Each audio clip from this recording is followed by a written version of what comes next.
Institute for International and Public Affairs at Brown University. We are hosting this symposium in collaboration with the Center for Middle East Studies and the William R. Rhodes Center for International Economics and Finance, also located within the Watson Institute, as well as the Africana Studies Department, Rights and Reason Theater, also here at Brown. 2019 and 2020 have seen unprecedented protests on a global scale. The New Yorker's Robin Wright, in her story titled The Story of 2019, Protests in Every Corner of the Globe, observes that unrest occurred across 6 continents, from Paris and La Paz to Prague and Port-au-Prince, Beirut to Bogota and Berlin, Catalonia to Cairo, and in Hong Kong, Harare, Santiago, Sydney, Seoul, Quito, Jakarta, Tehran, Algiers, Baghdad, Budapest, London, New Delhi, Manila, and even Moscow. The Conversation, summing up 2019, commented that, quote, 2019 may well go down as the most disrupted year in global politics since the fall of the Berlin Wall in 1989 and the subsequent implosion of the former Soviet Union, quote unquote. On the surface, protests appear to be in response to local events, some seemingly minor, such as increased subway fares in Chile, the price of bread in Sudan, hikes in taxes on internet providers in Lebanon, increasing gas prices in Iraq, removal of subsidies in Ecuador, and so on. But a quick escalation to more overtly political, economic, and social demands suggests more complex underlying causes. 2020 has birthed its own protests. The most dramatic and sustained were the Black Lives Matter racial justice protests in the US in response to violence against Black people spurred by the killing of George Floyd, which found resonances in places as far-flung as Sydney, London, Brussels, bringing hundreds of thousands to the streets despite the pandemic. We have also seen protests against restrictions meant to slow the spread of the pandemic in support of Donald Trump's claims that elections were stolen, stop the steal, eventually culminating, and I use culminating with caution, in the January 6th storming of the US Capitol in 2021. And that's not a global picture, that's just the US picture for last year. In the 2019-2020 academic year, Clark's held a number of events exploring some of the protests in Latin America, but it was clear that ongoing protests in other parts of the world required us to look beyond the region to engage in a broader discussion that explores the current moment in which these events have occurred and are occurring, and what we can learn from this. We have 5 panelists who will help us to make sense of all of this, all of whom are colleagues here at Brown. Professor Jeremy Gilbert, who is Professor of Cultural and Political Theory at the University of East London, was supposed to be with us, but he is unavoidably absent. Each of our panelists will give opening remarks for 5 minutes, after which we will follow up, we'll have follow-up questions. I will introduce each panelist before they speak. Please use the Q&A function to raise your questions, and you can raise these questions while the speakers are speaking. You don't have to wait until the end. I start with Mike Blyth. Mark Blyth is a William R. Rhodes 57 Professor of International Economics, Professor of Political Science and International and Public Affairs, and Director of the William R. Rhodes Center for International Economics and Finance.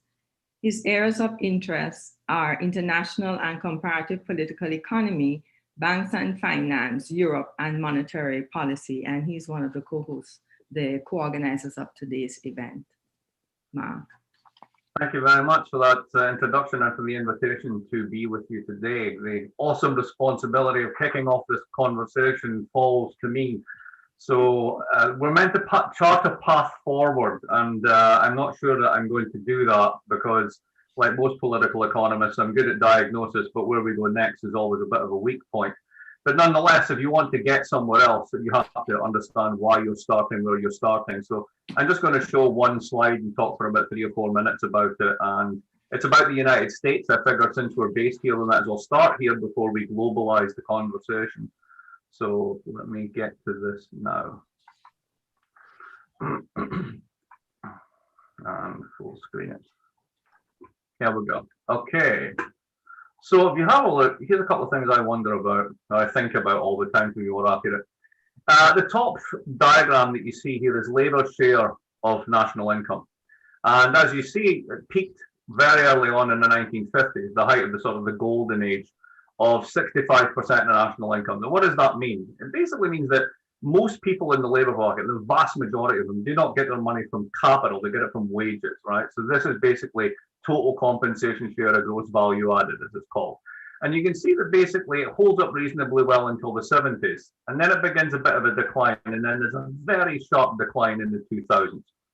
And what that means is reciprocally is that the share going to capital owners has gone up by how much it has gone down on labour. And that's basically 10% of national income, which is a huge swing. The second one is what happens if you look at real hourly wages. You adjust for inflation.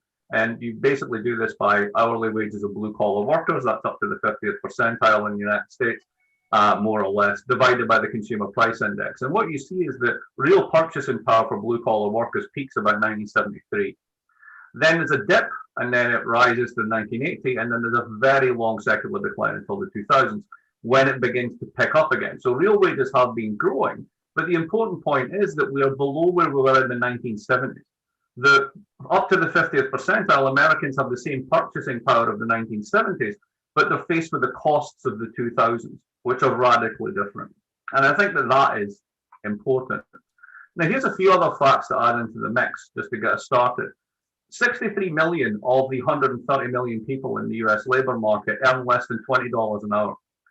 That's actually kind of shocking when you think about it, that basically the majority of workers are on $20 an hour or less. It's not clear to me how one maintains social mobility, intergenerational transfers of wealth, going to college, the American dream in any sense on $20 an hour or less, yet that is what we expect the majority of workers to do. Second thing is, there's a study by the Rand Corporation, not exactly a lefty think tank if anyone knows them, based in California, originally Cold War analysts from a rather conservative perspective. They recently did a study that looked at tax changes since 1980 and did a counterfactual where they said if we didn't change taxes in the way that we did, what would have happened? And they came up with an incredible number that since these tax changes took place in the 1980s, we've managed to distribute up from the bottom 90% to the top 10%, the astonishing figure of $47 trillion. When you divide this up, by the way, that's twice US national income. The size of the economy over 40 years been transferred up. When you do this, they estimate that your average American worker, if you hadn't done those changes, would be better off by $16,000 a year. Just let that sink in for a minute. $16,000 a year better off. The third one, after this, is that decline in the labour share that you see in the top graph over there is equivalent to an additional $3,000 a year pay cut per worker. And all of this has been accompanied by a rise in precarious labour and related stressors. So I start there because I look at the general research on populism and the things that we're concerned about. And someone who does really good work on this is a German economist and his team, Beshara Doumani. And they basically say, when is it that you get right-wing populist reactions that threaten democracy? And their answer is in the aftermath of financial crisis, when most of the costs of adjustment go on the bottom end of the income distribution. And that's pretty much what we've been doing. And that's pretty much what you see, particularly up in these figures. What else do they know? They notice the counterfactual that when you have rising real wage growth that's sustained over time, then you tend to not have these types of right-wing populist reactions. In fact, they're pretty much conspicuous by their absence. So there's not the whole story, but a large part of the story about why we have these protests, and Patsy noted this in her introductory comments, is that a lot of it has to do with the fact that people are very, very squeezed in terms of the costs they can afford, and even small costs can basically trigger very large reactions. And that is down to the fact that basically a lot of the growth that we've seen in the economy over the past 30 years has not benefited the average worker. And whether that's seen in France in the yellow jackets, whether that's seen in the Chilean subway protests around the world, it's not the only factor, but it is a common factor And it's one that I think that is a good place to start when thinking about this. So I will stop talking at this point. Thank you, Mark. I'll go right on to introducing Leila Lennon, who is an associate professor in Portuguese and Brazilian studies. Her work focuses on Latin American literature and social justice, and she's also chair of the Portuguese and Brazilian Studies Department here at Brown. Thank you, Patsy, and thank you, Mark. Thank you for inviting me to this event. So I'm coming to this from a slightly different perspective, more from the literary and cultural studies realm. But I wanted to just give a little bit of a rundown what I'm going to be talking about, which is the rise of populism and authoritarian populism in Brazil. And as I was preparing for this presentation, I was looking at headlines and news pieces to see, okay, what are the major headlines that point in this direction? And I was a little bit disheartened because there are just way too many of them, I think. I think that we can trace the rise of the neo-authoritarian or neo-populist, and I think those two terms do overlap in Brazil's case at the moment, rise to, some people trace it to 2013 when we have these massive protests in Brazilian cities against the rise of public transportation fares. But I think more recently, we can also trace it back to Dilma Rousseff's impeachment. And I'm going to try to share my screen here with these, and you'll see two images on the screen. So these are two images that are taken from the protests for the impeachment of President Dilma Rousseff in 2016. And on the one, my left-hand side, or my left-hand side here, you have the SOS Forças Armadas, so SOS Armed Forces, and then on the right-hand side, you have this white couple with the Black or Afro-descendant domestic help, And I think that these two images encapsulate a little bit the motivations behind Brazil's right-wing turn, especially since 2016. So on the one hand, you have an authoritarian substratum that is present in Brazilian society, rearing its head yet again. It had been quiet since '85, when Brazil transitioned to democracy after a lengthy period of military dictatorship. And on the other hand, on the other image, what you see is this entitlement of certain social sectors that very much resented the rise of more traditionally not marginalized social sectors to certain spheres of economic, social, and cultural power. So you have, since the 2000s, a steady ascension of lower middle class, people into the lower middle class, Afro-descendants getting into public universities, which were the hallowed spaces of Brazil's upper and middle classes, etc. And so what you have is this resentment boiling over, the PT, the Workers' Party, being blamed, being accused of corruption, and that then results in the impeachment of Dilma Rousseff. And then subsequently, in 2018, the election of Jair Bolsonaro. Now, Bolsonaro was elected with a broad margin of support. It wasn't just the middle classes and the upper classes that elected Bolsonaro. You had a lot of people from the socioeconomic margins, especially urban peripheries, voting for Bolsonaro. And one might ask, okay, why is this, right? He ran on a platform that I think addressed a lot of fears in Brazilian society. So on the one hand, the fear of communism, which is a throwback to the military dictatorship, the fear of violence, which has been an ongoing theme in Brazilian public discourse and culture, and then also a discourse of nostalgia for a safer past, a past that is controlled by a strong authoritarian male figure. And that strain, that cultural strain, that narrative is very much present in Brazilian history and in Brazilian cultural production and Brazilian sociability as well. Since Bolsonaro assumed office in 2018, what you have is a series of measures and acts that aim to erode democratic culture and democratic institutions in Brazil. So off the bat, he stacked his government with many military officers. So out of the 22 ministers, 8 were military officers. This is the largest number since the military dictatorship. And this number has only grown, especially since 2020, when he also appointed a military officer to the health ministry, a person who's not qualified for the position, especially in the face of COVID. In April of 2017, 19, he decreed a law that restricted the participation from civil society in governance and abolished a series of decision-making bodies, such as the National Council of Human Rights Education.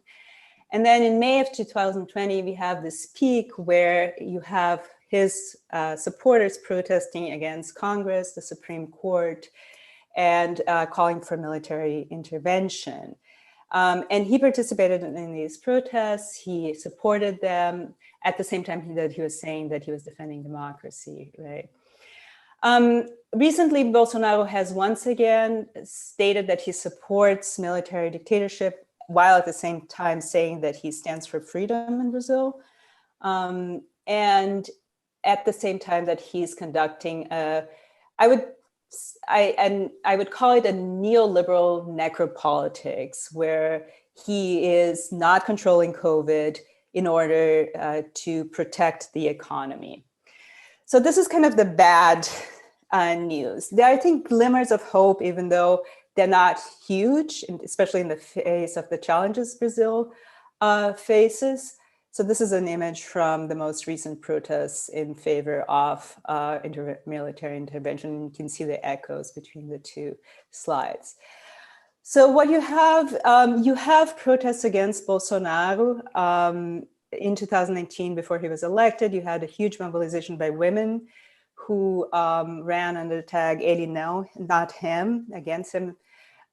You have a drop in his approval rating from 32.9 to 41.2% in October of last year, so 2020. You have the Supreme Court keeping some of his more controversial decrees at bay. There were some advances, for example, in 2018, trans and homophobia were criminalized. And you have an uptick in the support of the population for democracy from 34% in 2018 to 75% in the most recent poll. And then in the municipal elections of 2020, you have a record number of women, trans people, and indigenous and non-white candidates, and with some electoral gains, not as much as one would hope, but still, which is really remarkable in a country that kills the most transgender and transvestite people in the world, and where the life expectancy for this population is only 35 years old. So here you have a slide of Erica Hilton, the first Black and trans councilwoman elected in São Paulo, and she was elected in a landslide. And it translated some quotes from from an interview she gave to El País, Brazil, where she really also showcases how the body has become a battleground for both the politics on the left and on the right. On the right, trying to restrict freedoms, and on the left, obviously, trying to at least preserve some kind of sovereignty over bodies. And I think that's it. I could talk more about what is happening in the cultural realm, but I think I'm out of time. Thank you, Leila. So I would like to go on to Beshara Doumani, who is the inaugural Mahmoud Darwish Professor of Palestinian Studies. His research focuses on groups, places, and time periods marginalized by mainstream scholarship on the early modern and modern Middle East, with a focus on the social, economic, and legal history of the Eastern Mediterranean. Thank you, Patsy. Thank you for inviting me and organizing this. So what's happening in the world? Well, the one-word answer, of course, is COVID, the COVID pandemic.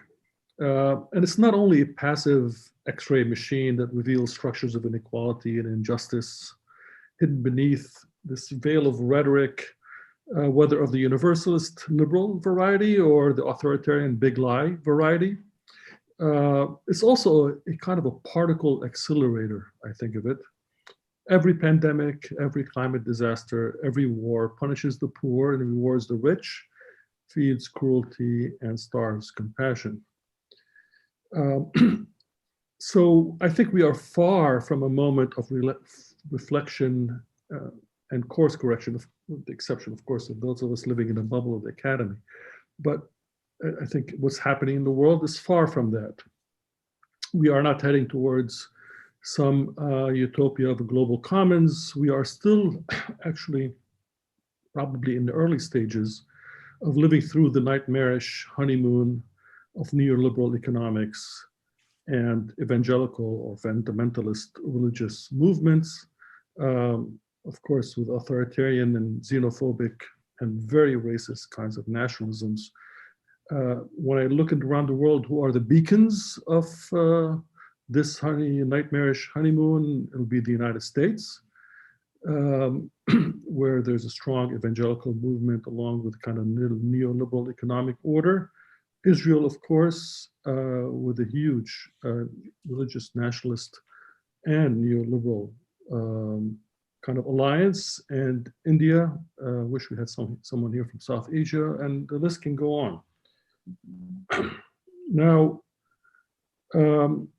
so beyond the walls of the academy, I see a race going on, a race between two futures. And this is a bit meta, but it builds on what Mark and Leila have been talking about. One future where there's no one free unless everyone is free. And one of a gated communities of privilege surrounded by walls and bristling with weapons. Now, on the one hand, everywhere one looks, there's an uprising going on. A swell of humanity rising in public places, more often than not organized and led by women, and by marginalized people, and by generation far younger than myself. Or we can see the memory of a recent uprising, or the telltale signs of an impending one. It seems to be a very fluid present and recent past, I would say over the last 15 years, of the promise that someday we'll break through the dikes and begin a long and painful process of a good future. But for now, each challenge that these uprisings present to the powers that be, especially these authoritarian regimes, the more strong and the more rooted these regimes seem to become. They're like being vaccinated in many ways. That is, in other words, the other future, the future not to the race, to the mountaintop, but really to the bottom. No norms, no rules, no prisoners. So when it comes to the Middle East, it's hardly exceptional to this global picture that I just drew. In fact, the two major icons of the race to the mountain, race to the bottom are Israel and the Palestinians in many ways. Israel is super gated community of ethnic and religious nationalism, bristling with weapons and hiding behind walls. Whereas the Palestinians see no path to a future unless everyone sees a path to the future. They're too weak to help themselves, by themselves. And of course, truth be told, it's not going very well for the Palestinians, is it? So the race to the bottom I think, has more momentum and, of course, more power. I see in the Middle East a few other things very quickly that I think make it a bit like the canary in the mine of the global condition. One is, of course, that of imploding states with Somalia, Libya, Syria, Lebanon, Iraq, and others. I see great rivers of people disenfranchised and forcibly displaced. Everybody knows about the great wave of Syrian refugees, but we're talking about a world in which there's almost 100 million forcibly displaced and many more internally displaced. We see a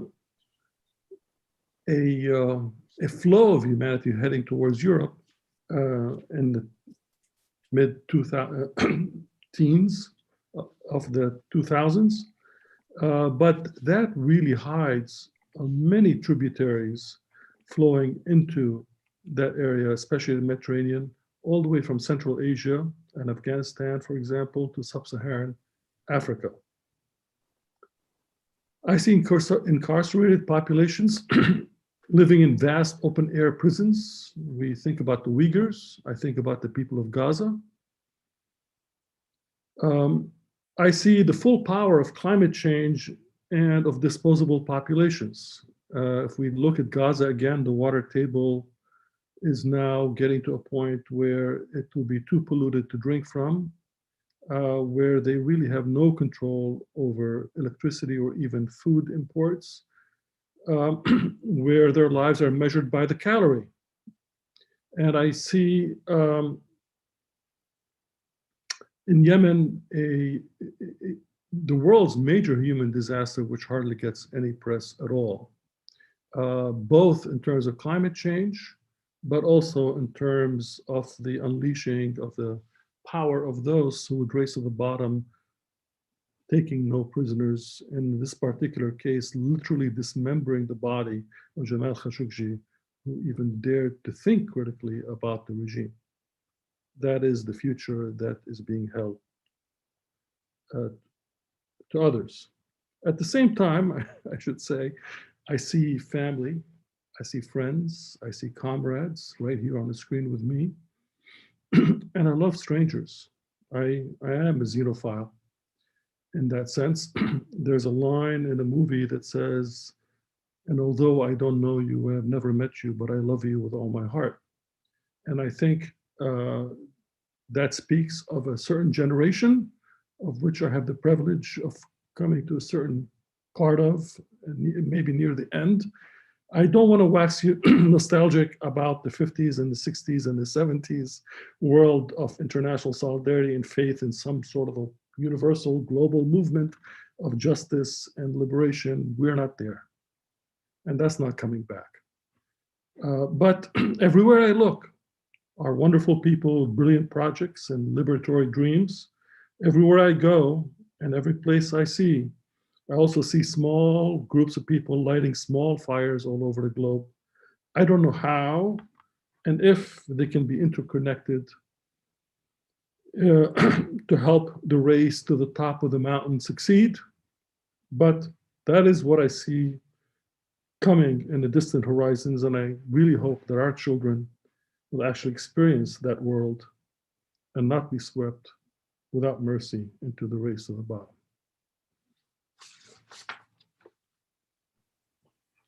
Thank you. Thank you, Beshara. And thanks for ending on that hopeful note. I would like to introduce our final panelist, Brian Meeks. Brian Meeks is forgotten me. You forgot sorry, me. Nadje. Oh my gosh. It's okay. I'm sorry. Okay. Sorry, my computer seems to be malfunctioning, so I think I'm rushing in case it collapses altogether. I'd like to introduce Nadje Al-Ali, who is director of the Center for Middle East Studies and professor of Anthropology of Middle East Studies at Brown University, and one of our co-organizers of this event. And her main interests, research interests, revolve around feminist activism and gendered mobilization, mainly with reference to Iraq, Egypt, Lebanon, Turkey, and the Kurdish political movement. Professor Al-Ali. Yeah, thank you, Patsy. So I'm going to follow up on Laila's reflections in terms of the significance of body politics, but also Beshara's attempt to de-exceptionalize the Middle East. I'm going to share my screen here. Just a sec. Right. So over the past 10 years, since the beginning of the uprisings in the Middle East, which started in Tunisia in December 2010, we have witnessed the many different ways in which women's political mobilization has been key to protest movements. Protests, as we've heard, against authoritarianism, but also corruption, economic exploitation, and in many contexts, also the lack of services and infrastructure. In most places in the region, and this is a picture of the more recent uprising in the Sudan in 2019 and 2020, women had been involved in oppositional politics prior to the uprisings, in addition to more specific feminist mobilization. They were involved in party politics, in trade unions, in civil society organizations, more informal oppositional political organizing, as well as various feminist initiatives. And crucially, many women's rights organizations in the Middle East, and I would like to argue also elsewhere globally, have been engaged in intersectional political struggles, connecting the dots, realizing that their struggle for women's increased political participation, legal rights, the ability to access education or employment, access to economic resources, and so on, require a more holistic struggle, more holistic than the mere focus on patriarchy, and certainly also than a liberal rights-based approach. Now, if we look at the protests and uprisings in the Middle East and other places around the world, we see that what has emerged as key in many contexts is what we call body politics.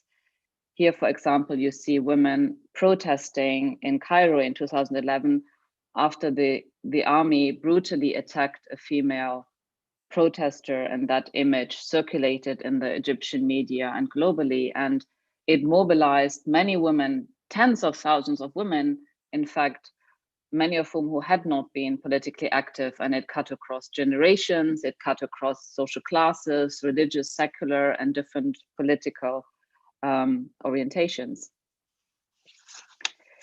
Now, body politics is often used in relation to the mobilization activism around bodily integrity and challenges to heteronormativity, and Laila already spoke to that. Here, a picture of women protesting against the Turkish government, specifically the Turkish government's threat to limit the right of abortion, and that was in 2012. Now, of course, more recently in March 2020 in Argentina, and that was the day after International Women's Day, which is next week, by the way, next week, Monday, 8th of March, we saw women taking part in a women's strike to demand the legalization of abortion, gender equality, and the end of violence against women. Now, whether in Turkey or Argentina, and here this image is, of course, women protesting against gender-based violence in Chile, with the song Un Violador en tu Camino that has gone viral around the world. Women's mobilization against gender-based and sexual violence and struggles for their reproductive and sexual rights have increasingly been tied up with wider political struggles against undemocratic, authoritarian, right-wing politics and political structures.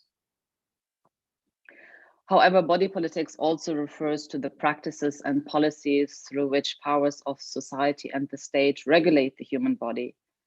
Globally, right-wing movements, whether religious or secular, are trying to control women's bodies and sexualities and reinforce patriarchal heteronormativity. And it's not a coincidence that in the violent backlashes against the protest, there has been a targeting often of women's bodies.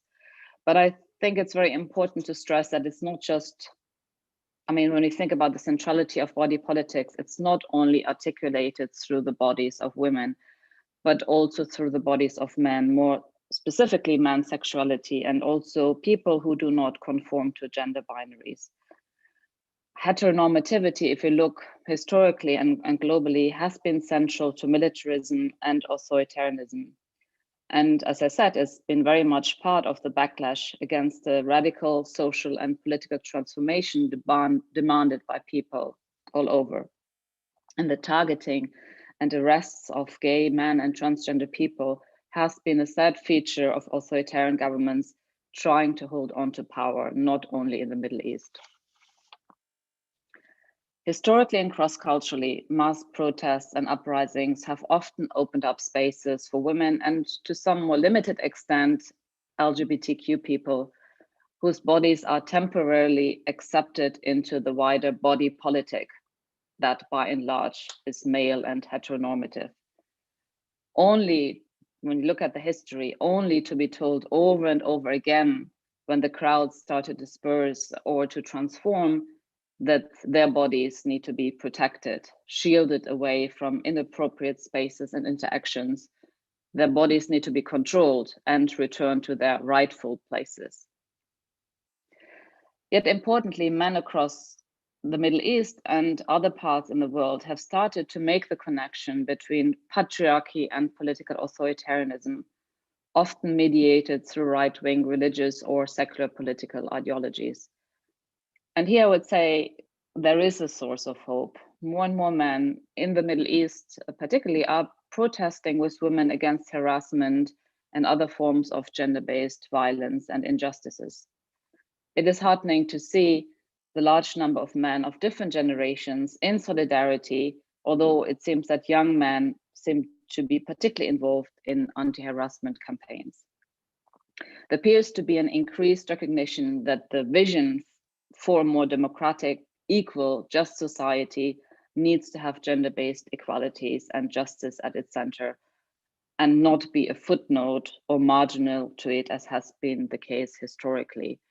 And I'm finishing that slide is of the recent protest movement in Iraq, where women were involved, and aside from protesting the authoritarian regime and sectarianism and corruption, they were there very much to say, we just want to live, let us breathe, let us live. Unfortunately, and I here want to link to link to what Beshara was saying, of course, we also have seen, unfortunately, that the impact of COVID-19 has affected women and LGBTQ people, as well as other marginalized people, disproportionately. And I'm going to finish on this note. Oops.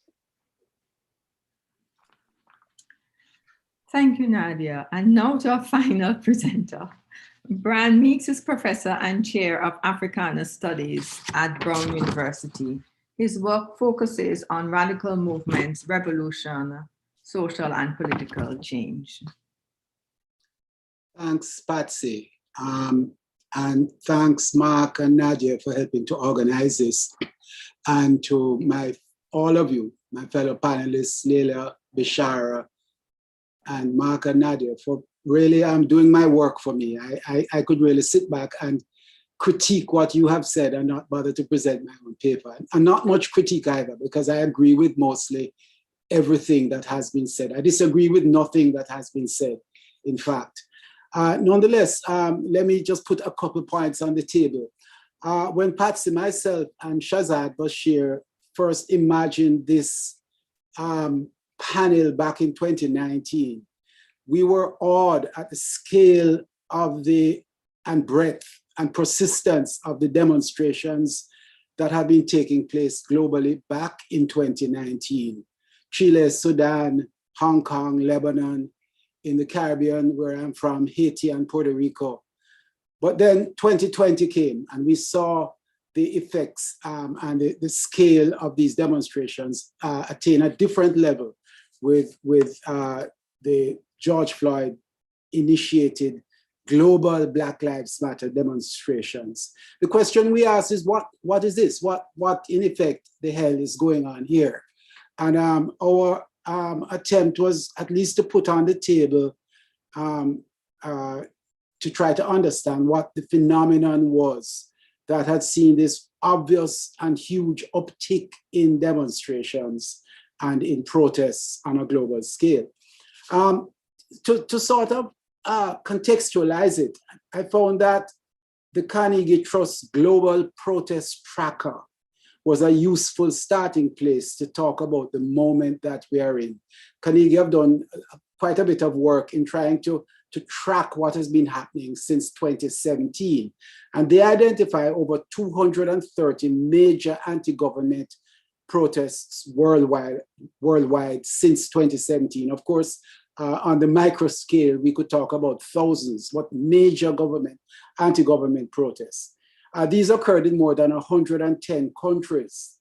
78% of what they described as authoritarian or authoritarian-leaning countries, and of course we may want to debate with Carnegie's definition of that, have faced significant protests. And they also indicated that 25 protests are directly related to the period of the coronavirus pandemic. Did I say academic? Pandemic. The vast majority of protests have been either economic or inequality-based, supporting Mark's initial comments about the inequalities, the inequalities that have been opening up in the past decade, or against political corruption. With notably in 2020, of course, significant protests under the rubric of Black Lives Matter or similar slogans such as marches for justice. To refer more specifically to the BLM protests, Black Lives Matter protests, the sheer scale and persistence over the summer of 2020 in the US was unprecedented. Described by Putnam et al. In an important article in the Washington Post, they were described as the broadest in US history. And of course, these jumped the boundaries of the US and were worldwide. But 2020 also posed the puzzling question: how could riots directed at racist policing and police brutality in the US, very specific apparently national problems, spread across the globe? What is this? Well, inevitably, from my perspective as a student of revolution, the knotty question of revolution reared its head. I'm always cautioned when thinking about revolution by the scathing adage that every revolution before it is made was impossible, but after it happens, it was inevitable. Is the present moment that rare phenomenon, not a national upheaval that might be considered revolutionary, but a global revolutionary moment? The late Immanuel Wallerstein, in his little book, Anti-Systemic Movements, written in the 90s, considered only two such previous moments that were global in character: the revolutions of 1848 and the 1968 global student worker youth series of rebellions. He considered these ruptures or openings that took on global significance and occurred at a peculiar conjuncture of social, political, economic, and cultural forces as to be taken aside from the normal stream of activities that occur in opposition to capital, in opposition to racism, etc. Both failed, but Wallerstein mooted that it could happen again. What if we were to imagine the upwellings of 2017 to the present, but particularly their acceleration in 2019, and then in the form of global Black Lives Matter in 2020, the early phases of a global upheaval even more significant than 1968 or 1848? If we are to think about the dynamics of revolutionary moments, then it would not be unwarranted to remember Lenin and his extraordinary role in the Russian Revolution, and his famous argument that revolutionary moments occur not only when the subordinate classes are unwilling to continue being ruled in the old way, but critically, when the dominant classes can no longer rule in the old way. It is at the conjunction of these two moments, both ultimately intertwined with each other, that we would wish to think about what the present moment is and what it is not. So if we are to remain open yet inquisitive as to what we are looking at, an agenda for thought and research might include, first, what is the scale of the popular movement? Secondly, what are the political demands, the specific demands that are held in common? We can think, for instance, against corruption, against inequalities, against racist policing, and how easily can the demands be met within the context of existing social and political relations. We might want to think, for instance, about the movement for Black Lives, demand for defunding of the police, and what this means for the restructuring of the state and its role in society were it to be implemented. Thirdly, what are the economic demands? Again, the question of inequalities and what the demands are. Removing student debts, ending foreign debt, and how easily can they be accommodated within existing social and political relations? Fourthly, what is the response of the various states and ruling elites to the popular movement and the popular moment? What room is there for reform? I think, for instance, of the bankruptcy of neoliberal arguments for letting the market decide against so-called free riders, etc., which were strongly voiced by the right during the Obama measures to assuage the 2008-2009 crisis, but which are silent or muted in relation to the far more extensive state-led attempts to assuage the 2020-2021 COVID crisis. We need also to think this through in relation to the overarching crisis of the environment, and how of all the others, this is the one which can most easily be seen as existential. Is there a concerted effort to shift direction, or is there hesitancy, confusion, and dissension about what to do about the imminent crisis of the environment? If the answer to these questions is that there is irreconcilable hostility from below to the old order, and from above, real confusion as to what to do and where to go, then I think we should begin to think about what it might mean to describe the present moment as the early indication of a global revolutionary situation, though with all the appropriate caveats. A revolutionary situation does not necessarily portend a revolution. The forces of retrogression grow alongside those that seek change in a progressive direction, as Leila's and Beshara's comments make clear. And there's every possibility that they can win. There's as yet no cohesive movement, though the outlines of a program against corruption, against the presently constituted system of states, and against neoliberalism in the demands of millions across the globe is striking in its similarity and coherence. So I'm just putting on the board a question mark in response to the question, what is happening? And the question mark is basically, what is this moment? The one thing that I'm clear on is that this is not business as usual. It is not simply a bump in the road, but it is a conjuncture which requires careful thought and a careful understanding of it. Thank you.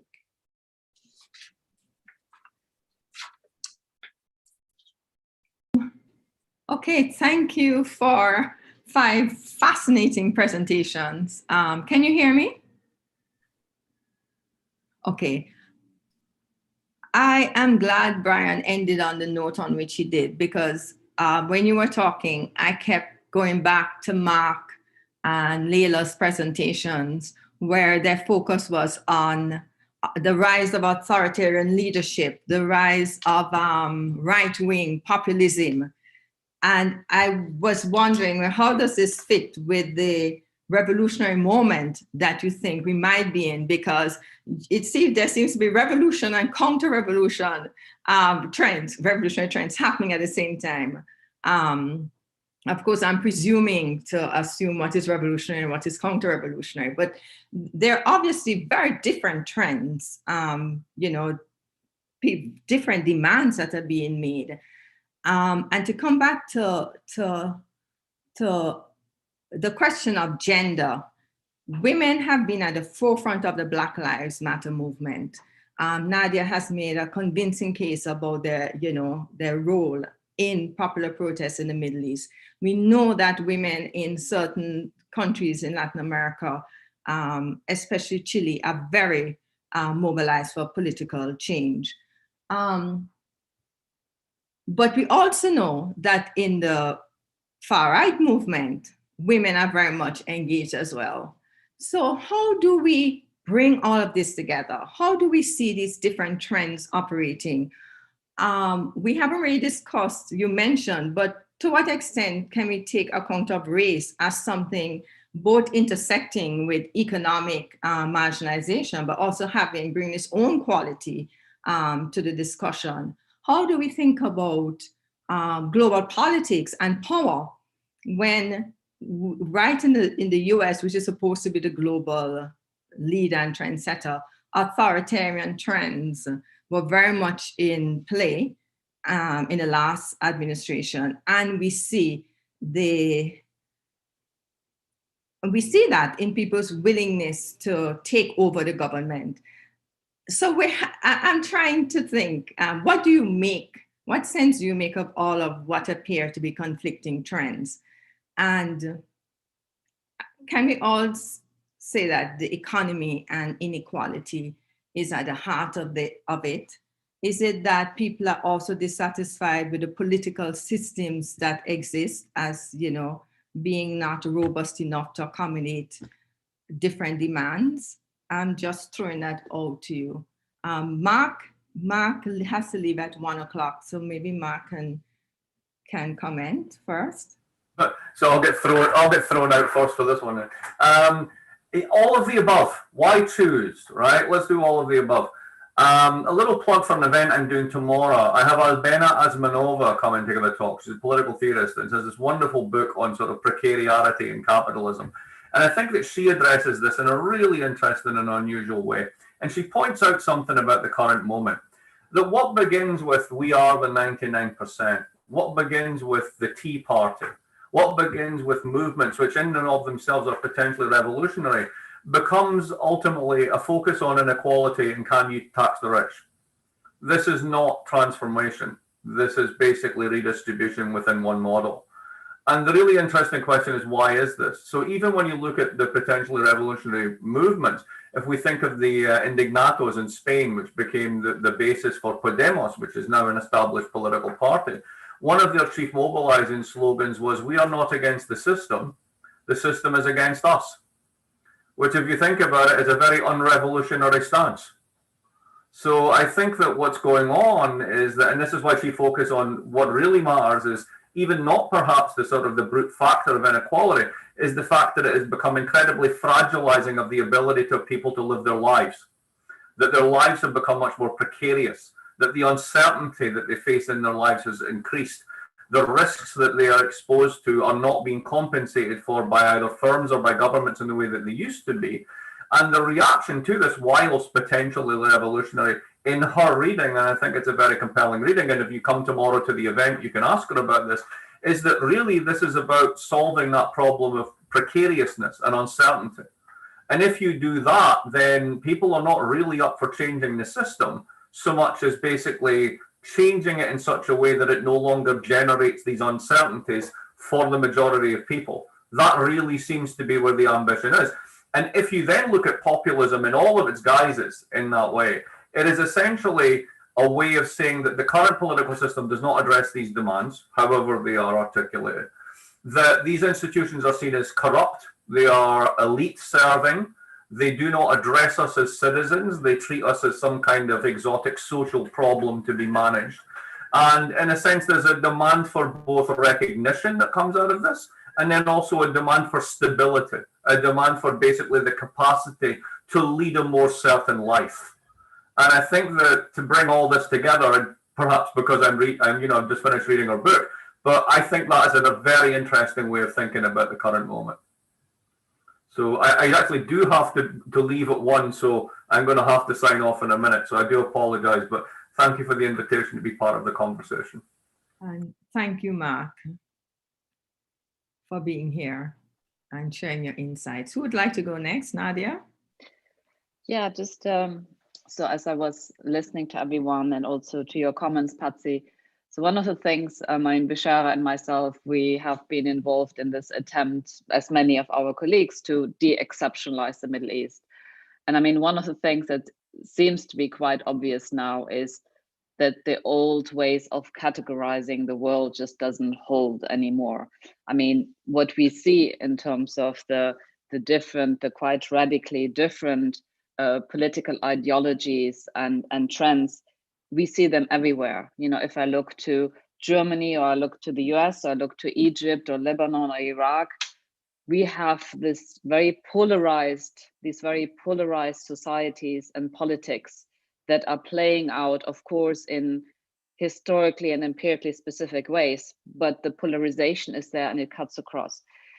Now, just from I guess from a feminist gender perspective, I guess the problem, I think, is that often what we think of generally as a progressive bunch, the revolutionary, progressive, challenging authoritarianism, when it comes to gender and sexuality, it's very precarious, because the same group of people that you might feel part of, and you're sharing a goal, whether it's getting rid of a president or challenging corruption, might actually turn against you. And so the sort of precarity of what is the crowd, what is the supposedly progressive, unifying political context is not as stable as the kind of just dichotomy between progressive and regressive. And finally, I'd like to say that I think a missing element in the discussion is the political mobilization on the virtual political mobilization, social media, because I think many of the things in terms of the new moment are also linked to this new medium. And of course, the medium that can be instrumentalized and is being used by both progressive and by right-wing forces, but that, sort of in a way is pushing people or allows people more to be in bubbles. And of course, the whole, the big difference between when I started to work as an academic and now is that in the past, I felt there was something, however vague, called the truth. And of course, however much I recognize positionality of knowledge, there were sort of facts. And that's kind of has gone out of the window. I mean, the sort of rationality, logic. And I would say that is another element. And so I would be cautious, although I very much believe in the significance and centrality of political economy.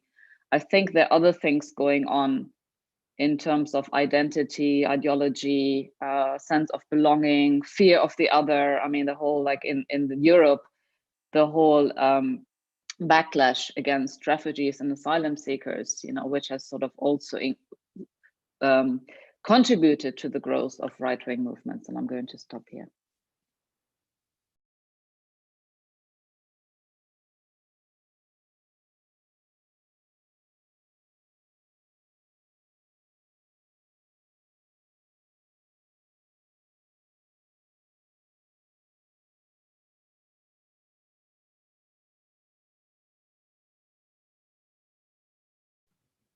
Is this what we call a strategic silence? We can't hear you, Patsy. You're muted. You're muted. Still.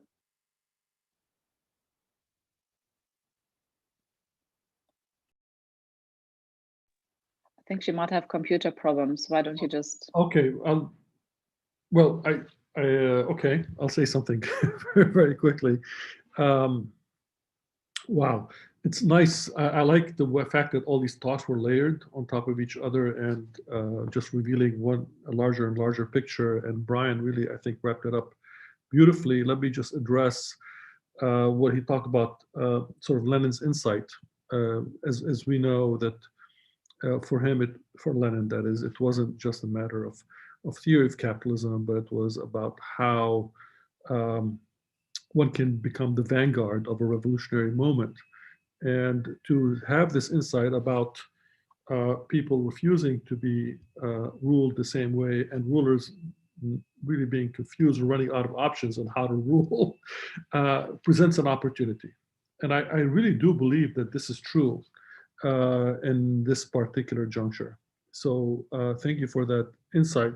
I think that both disciplinary power in the Foucauldian sense of this micropolitics of daily kind of reproduction of hierarchies and in unequal power relations is failing, is falling apart, as well as a kind of a naked power of extreme in-your-face violence is also not paying strong political dividends anymore. So I think there is a clear recognition among a lot of people that the powers that be are not as effectively ruling as they were before. At the same time, I really do take the point raised by Mark earlier, that for a lot of people who are going out on the streets, they're grasping for the familiar, for what was true, for normalization, for stability, for a return of the welfare state, for example, a kind of kinder, gentler capitalism, or a return to kind of heteronormative political and social culture, in which there were certainties of certain kinds. And Myanmar comes to mind. I mean, right now it's being recognized as a place where there is yet another uprising in which people are paying with their lives every day against a military coup and a military dictatorship, and that is to be commended. But of course, this is the same place that has carried on a genocidal policy, really against a part of the population, with the Rohingyas, and they're calling for reinstallment of a person who was okay with those policies to a certain extent. So I don't think there is a one homogeneous kind of world global opposition of any kind. I think when people are seizing that moment of refusing to be ruled and ruler unable to rule effectively, all sorts of people are coming out the streets with conflicting agendas, united only by their opposition to some symbol of repression and corruption, but not really agreed on much else. And which I suppose means there's a lot of hard work yet to be done.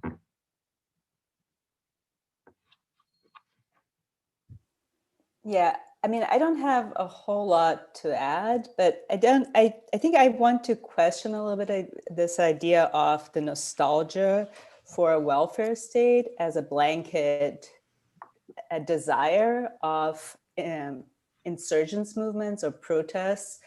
And I say this because, again, going back to Brazil, a lot of people who voted for Bolsonaro and went on the streets to support Bolsonaro, they're not looking for a welfare state. In fact, they were very much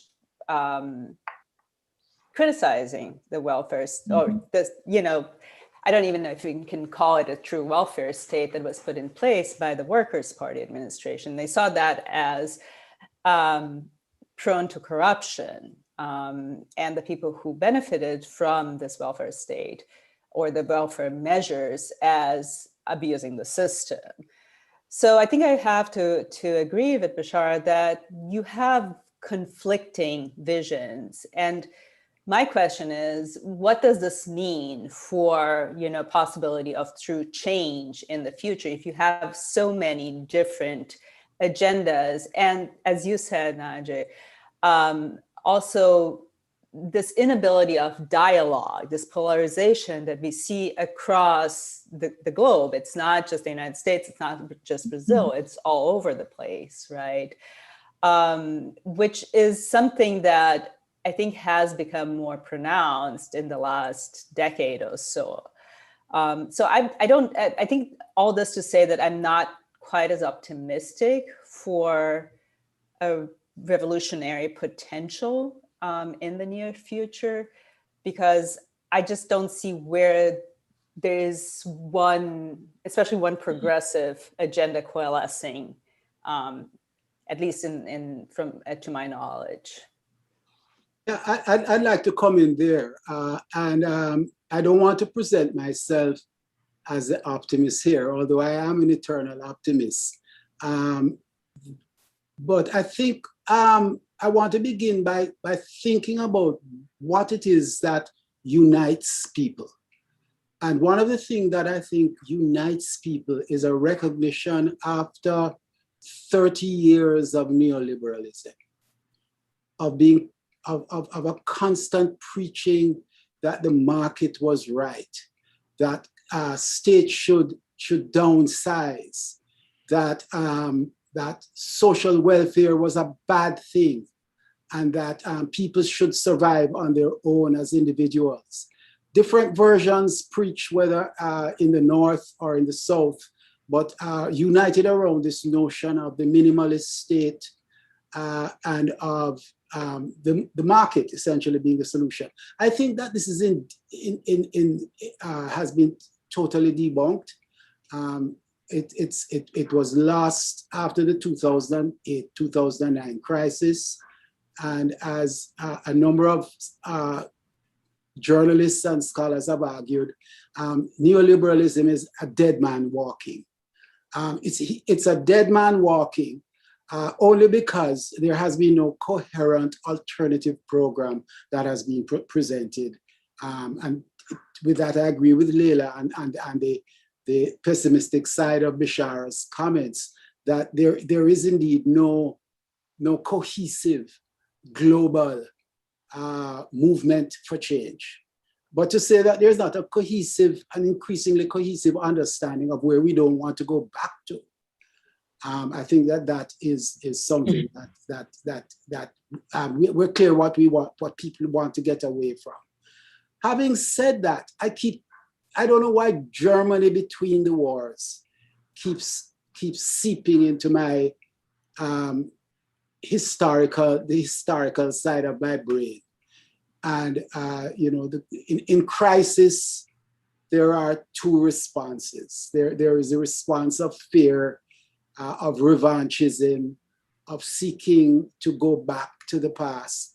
But there's also another response, and one has to not grasp at straws, but look at what happened last summer with the Black Lives Movement in this country, which drew into it not just Black people, not just people of color, but white people in far distant parts of this huge and broad land, who have no Black people in their communities, but who felt that injustice and felt that they had to put themselves on the line.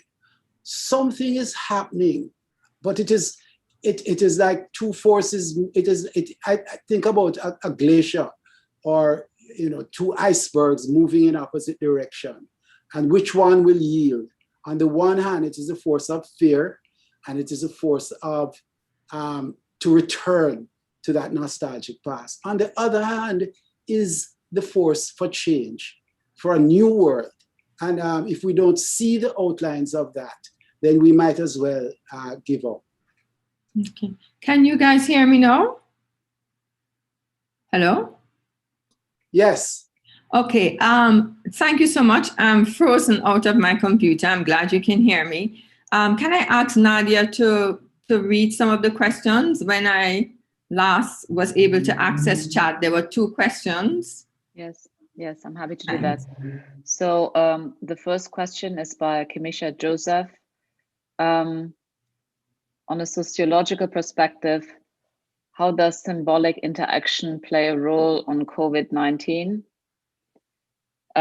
Stanley Bleeker asking, for the most part, the panel and news present are depressing picture of what is happening in the world.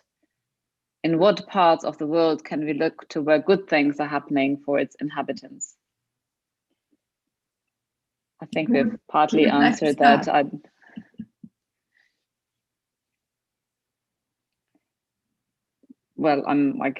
think we've partly answered that by saying that everywhere in the world, to put it very simply, there are bad things happening, and everywhere in the world there are good things happening.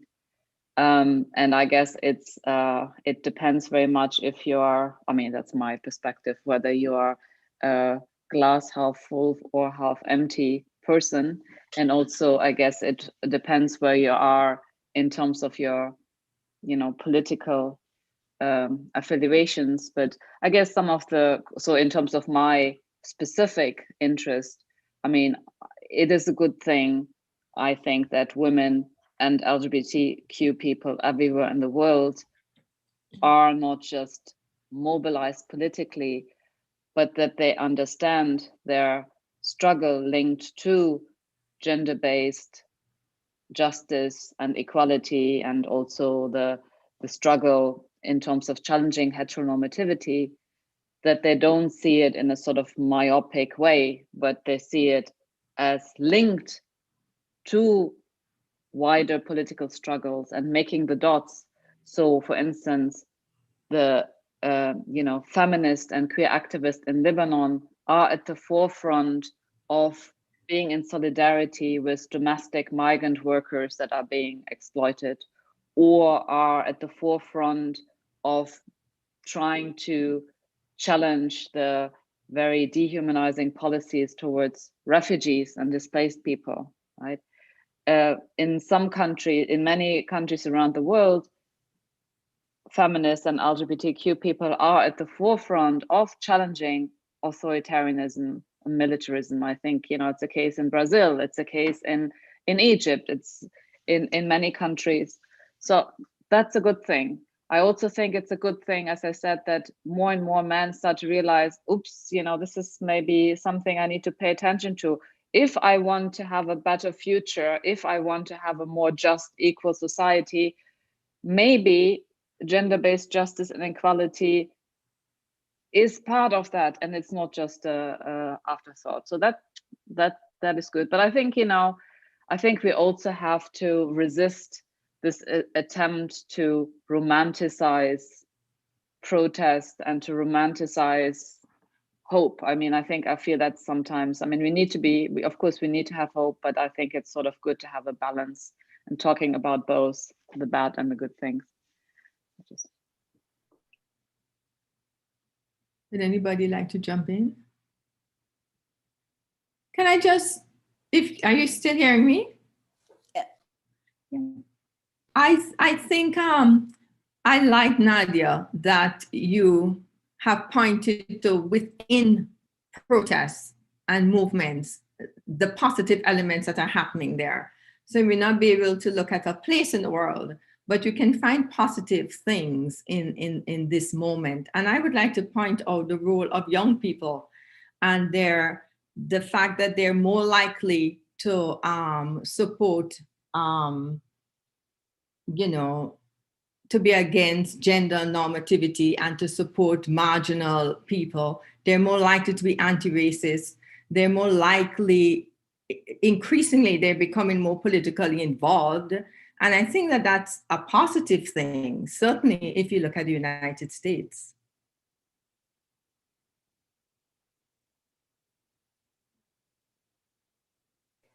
Yeah, I think you can also see some, hope, if you want to call it by that name, in kind of the realm of culture, where culture is also addressing these issues in a very creative way, and is actually also gaining traction in the public sphere. So, novels and films and music that are producing that address these issues, they don't just, go back into this bubble. They actually are gaining more prominence.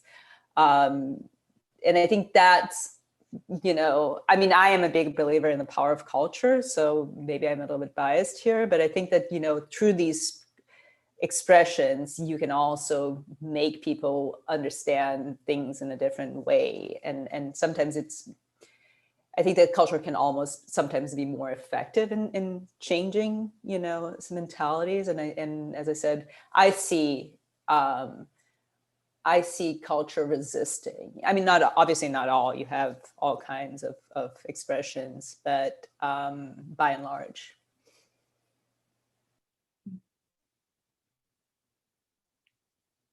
Thanks. Would Beshara and Brian like to jump in?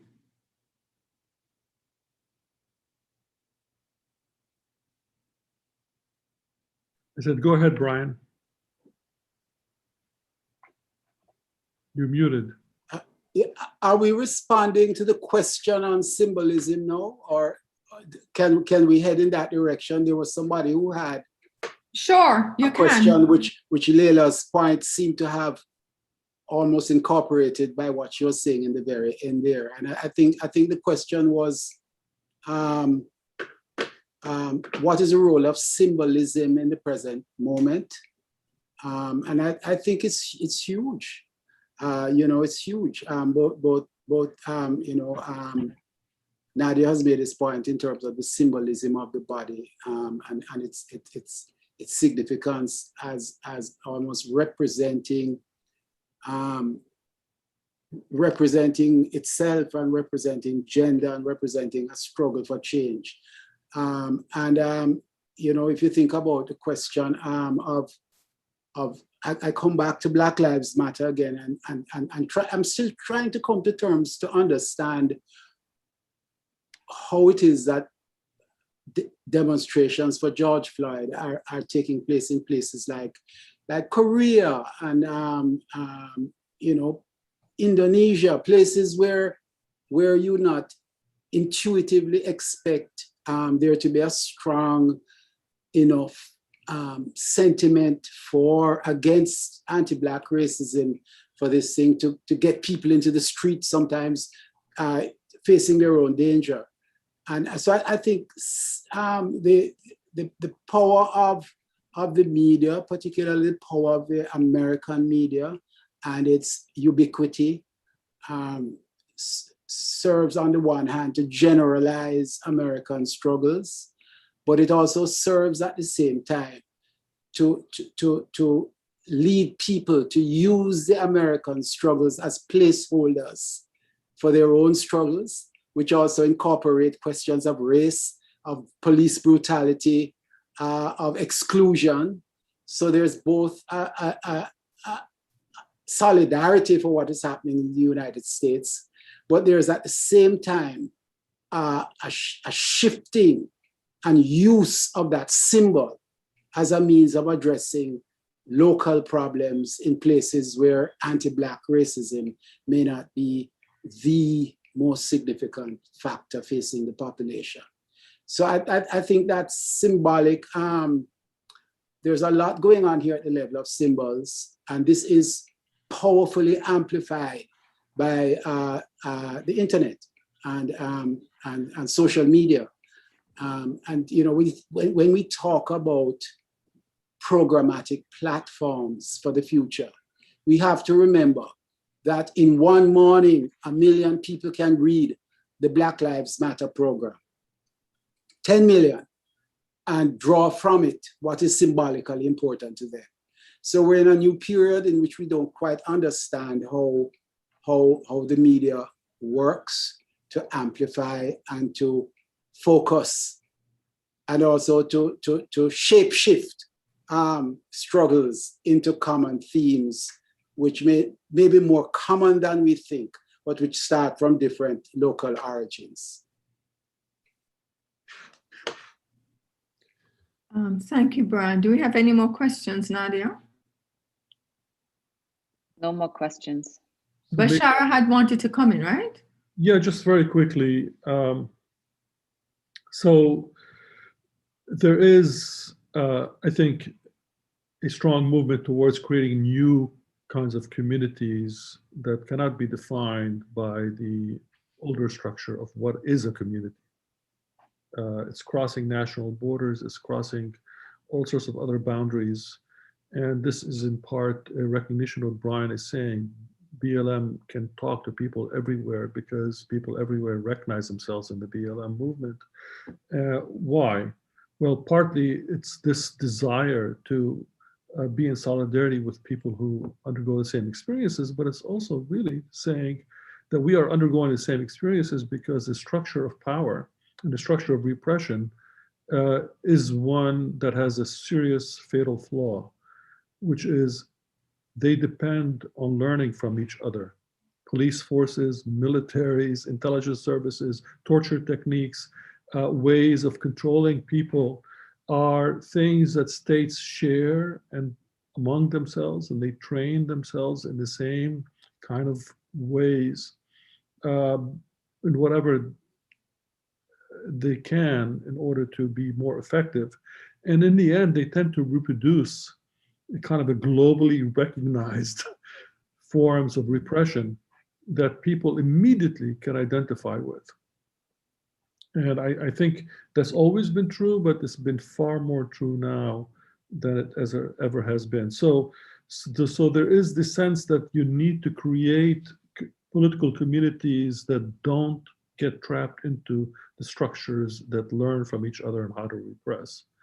And that, I think, is related to the question of the need to create a new political vocabulary, and that's where the issue of culture and symbolism comes in. Of course, they've always played that role of pushing the envelope of the political imaginary, but I think there is a crisis now of a political vocabulary.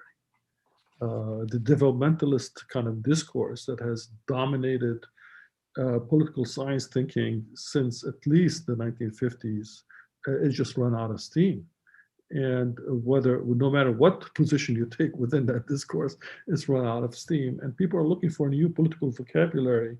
And simple sentence like "I can't breathe," I think, can resonate across the globe as having a kind of a political power, a visceral emotional power. I think affectivity is a really big part of all of this. And I want to end by tipping the hat to Nadje on the issue of the body, and to Leila, because I think moving from a political national agenda of decolonization or anti-colonialism in the 50s and on, to a social agenda of race, class, gender in a way of the 60s, 70s, 80s is moving now towards an agenda about the body in many ways. This is the last realm of a kind of control that people have over their own body, which they see being violated really in so many different ways. And connecting the political with the social with the body, I think has a powerful effect, especially in the face of a neoliberal, individualistic, let the strong survive kind of, which is a form of necropolitics, really. And I think that is a very important, powerful moment. The young generation here understands it viscerally. They understand it without thinking about it, which is really quite amazing. Now, I don't want to, and that's the last, I must end on a somewhat pessimistic note, because when I see the students here, I'm full of hope and optimism. And all the bubbles I live in, but then they are bubbles. I look at, for example, surveys done among youth in Israel. Jewish Israeli youth become more and more right-wing and less tolerant. It's not a generational shift there of the kind that you see here, and I think you can see that in many other places as well. So it's not a clear picture across the board, but it's one I think that is really important for us to recognize. Patsy, there is a question. Okay. Yeah. I can read it. Can I just very quickly interject? I mean, also, I want to go back, Beshara, to what you were saying in your initial contribution. I mean, we're only starting to grasp, and we are not grasping yet, actually, the impact of the pandemic, which is not going to just go away with vaccination. We know that. And I mean, and another thing we haven't talked about, but I mean, I'm thinking about a lot, and I think anyone who has children or cares about the planet, you don't need to have children. I mean, climate change. I mean, it's even something, it's so big, and you know what is going on that it's really very difficult to get our heads around. But let me just read out the question by Nadje Rayburn. Brian, based on your comments, can you comment on the danger of misunderstand racism in the Caribbean when we adopt the American concept of Blackness? And what should be the role of the state and intellectual in this regard? Brian, would you like to answer that question? Unmute, Brian. One must at least forget to unmute once in a panel, or it's not a proper panel. You have to not mute. Anyway, yes, I don't necessarily know if I agree. Yes, there are different modalities of how race is manifest and expressed historically across the Americas. Brazil is different from the Caribbean. Places in the Caribbean are different from each other. Dominican Republic, for instance, and Haiti have different modalities of race, and so does the United States. But I think there are commonalities in race, which certainly in anti-Black racism, which span the area of the world where the plantation America, where New World slavery dominated. And the common feature in all of this is that Black is denigrated, and notice I use the word denigrated specifically, and white is elevated. And it may mean that in some places, people who are light-skinned have more privilege than in others, or it may mean that there are absolute lines, as in the old early 20th century and 19th century one-drop rule in the United States. But the bottom line of it, that is the denigration of Black people and a sharp color divide, and that affecting one's entire life in very structured ways, remains common, and therefore requires the utmost resistance and solidarity and organization around. So in this respect, I think that what we need to look towards is to recognize these differences, but to fight against racism wherever it exists. Thank you. Any more questions, Nadia? Okay. We're at the end. No more questions. Okay. 1 minute more. Would anybody like to have any burning final words that they want to say? Well, I just want to say thank you. I mean, I was one of the original conceivers, though I did nothing to help organize it. I just played a head game here. But I really enjoyed all the comments. And I think it was Beshara who said that they flowed one into the other. Somebody made that, I think you may have said it, Patsy, that they flowed one into the other. And it really added up. And the truth of the matter is that, you know, it would be great to continue this discussion and to hear colleagues whom I don't always hear from, or not in this manner, but in maybe in a more social manner. And thanks, Patsy, for organizing it. Thank you, Brian, Nadia, Shazad, for Mark, for joining with CLACS to put this on together, and for Beshara, Nadia, and Brian participating. Thanks to Layla and all of you. Thanks to our audience for staying with us. Thanks to CLACS, the CLACS team, Ailton, Kate, Erica, our students, workers, Felipe and Adriana, and thanks to the Watson Communication team, especially Ellen White and John Mazza for helping us today. And I apologize for my malfunctioning computer. And thank you, everyone. Bye. Thank you, Patsy.